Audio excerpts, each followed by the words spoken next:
So, what are we doing here? Well, we are part of a larger process that is called our Riverside, Our Neighborhoods. And you may have heard of it, you may have not. But basically what we're doing is we're taking information that we've gathered from the community about our quality of life in our city.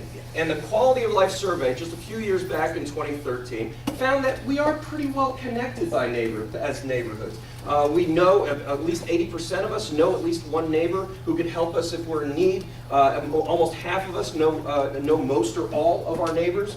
And a good percentage of us can rely on our neighborhood or community groups for information about events and things coming up. However, we believe, as Riversiders do, that we can do better and that we can improve on what we already have. And so we have developed two goals. First, to continue to build on our successes and build community by identifying neighborhood leaders, inspiring new neighborhood groups. And the second, and this is really what we're part of here, is creating unique community-led, and I want to really emphasize that, community-led neighborhood strategies for each of our Riverside neighborhoods. There's 26 neighborhoods, officially constituted neighborhoods, although we may change that, in the city. We're going to be talking about your particular neighborhood, what in fact the Northside neighborhood in fact is, and we will see what that is. But this is a community-led process. There's a lot of volunteers around you. We are part of trying to help each of our neighborhoods come up with our own strategy. The next slide is the process that we are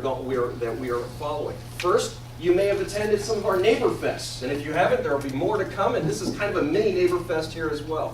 And this is to introduce a process for a community development called asset-based community development. It's ABCD, and basically what it means is instead of a city coming from a top-down process and saying this is the plan for your neighborhood through some public meetings, it is a bottom-up process. It is actually having events where people feed in, learn about how to become part of your neighborhood community, and building up towards neighborhood strategies or neighborhood visions. And so we are holding these neighbor fests, trying to do it at one in every single area in the city. Then we generate from those neighbor fests what we call neighborhood hospitality teams. And neighborhood hospitality teams are neighborhood leaders that are interested in going out and generating ideas from their community, whether it is by holding coffees or holding little events or just talking to your neighbors about what they want their neighborhood to be. And finally, we are moving towards what we call neighborhood strategies for each of our neighborhoods. And a neighborhood strategy, as you see on the board over there,